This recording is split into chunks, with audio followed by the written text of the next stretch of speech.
युनेस्कोच्या जागतिक वारसा यादीत राज्यातील 11 किल्ले आणि तमिळनाडूतील 1 अशा 12 गड किल्ल्यांना मानाचे स्थान मिळाले। हा समस्त महाराष्ट्रासाठी अभिमानाचा क्षण आहे। यामध्ये छत्रपती शिवरायांच्या अलौकिक इतिहासाची साक्ष देणाऱ्या पन्हाळा किल्ल्याचाही समावेश करण्यात आला। पण पन्हाळ्याचा जागतिक वारसा यादीत समावेश झाल्यानंतर याबाबतीत पन्हाळावासियांच्या काय प्रतिक्रिया आहेत पाहूयात। पन्हाळा किल्ला हा जागतिक वारसा युनेस्कोच्या यादीत समावेश झाल्याबद्दल मी महाराष्ट्र शासन आणि केंद्र शासनाचं अभिनंदन करतो, आभार मानतो। तसंच स्थानिक रहिवाशांचं या कामी जे सहकार्य लाभलेलं आहे, स्थानिक रहिवाशांचं मी भाग्य समजतो की जे पन्हाळा किल्ला हा आज जागतिक वारसाच्या यादीत म्हणजे संबंध जगाच्या नकाशावर गेलेला आहे आणि पर्यटन वाढ होईल। त्या कारणानं शासनाचा आणि केंद्र शासनाचा जसा फायदा होईल तसं स्थानिक रहिवाशांचा सुद्धा फायदा होईल। फक्त त्या फायद्याबरोबर स्थानिक नागरिकांना कुठलाही त्रास होऊ नये, कुठल्याही जाचे काठी लागू नयेत अशी आमची पहिल्यापासून मागणी आहे की त्याबद्दल आम्ही वेळोवेळी शासनाला कळवलेलं आहे आणि त्यांनी पण आम्हाला आश्वासित केलेलं आहे, फक्त लेखी आश्वासन दिलेलं नाही। त्यामुळं आम्ही अजूनही नागरिक भयभीत आहेत। तेव्हा ताबडतोब कलेक्टर यांनी मीटिंग घेऊन आम्हाला पूर्ण याच्याबद्दल लेखी आश्वासन द्यावं आणि लवकरात लवकर हे जर केलं तर ह्या जागतिक वारसाच्या कामासाठी गती मिळेल आणि पन्हाळ्याचा भविष्यात फार मोठा विकास होईल। पन्हाळ्याची तटबंदी जी आहे ती पडलेली आहे, ती ताबडतोब शासनानं ह्या हाती घेऊन ते ताबडतोब तटबंदी बांधावी। खरं म्हणजे त्याचा आता युनेस्कोमध्ये समावेश झाला ही पन्हाळेकरांच्या साठी एक आनंदाची आणि अभिमानाची गोष्ट आहे। परंतु आम्हाला जी भीती होती शासनाच्या वतीने नवीन नियमावली किंवा नवीन काही जाचकाठी वगैरे आमच्या पन्हाळ्यातल्या नागरिकांना किंवा छोट्या मोठ्या व्यावसायिकांना लागतील आणि त्यामुळे आम्हालाच इथं विस्थापित व्हायला लागेल किंवा आमच्यावर कुऱ्हाड कोणत्याची संकटाचे मालिका सुरू होईल अशी भीती होती। ती माननीय जिल्हाधिकारी महोदय यांनी आम्हाला एक मीटिंग घेऊन त्यामध्ये बऱ्याचशाच म्हणजे आमच्या शंका होत्या किंवा आम्हाला जी भीती होती ती दूर केलेली आहे म्हणलं तरी काय अवघड ठरणार नाही।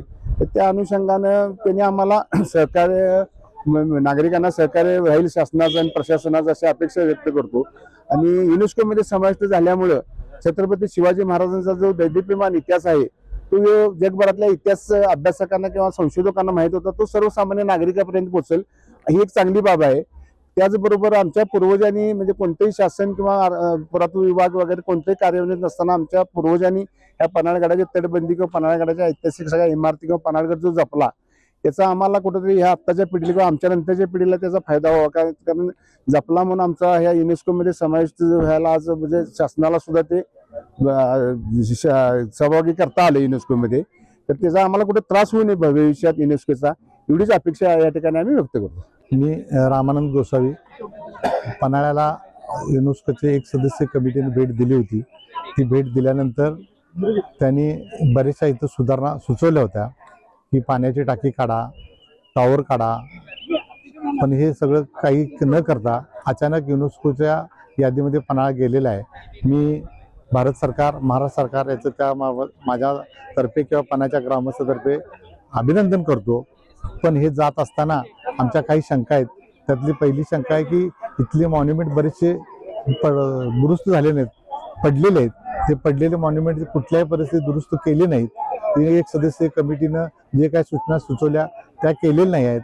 आता पन्हाळा युनेस्कोमध्ये गेलेला हा तटबंदीचा विषय आहे, त्यामुळे ह्या पन्हाळ्याचे तटबंदी दुरुस्त करणार का, पन्हाळ्यापासून तटबंदीपासून 15 मीटर सर्वत्र रिकामी करणार का, आणि हे करत असताना पन्हाळ्याकरावर काही अन्याय होणार का, याचे काही अजून आम्हाला उत्तर मिळालेलं नाही।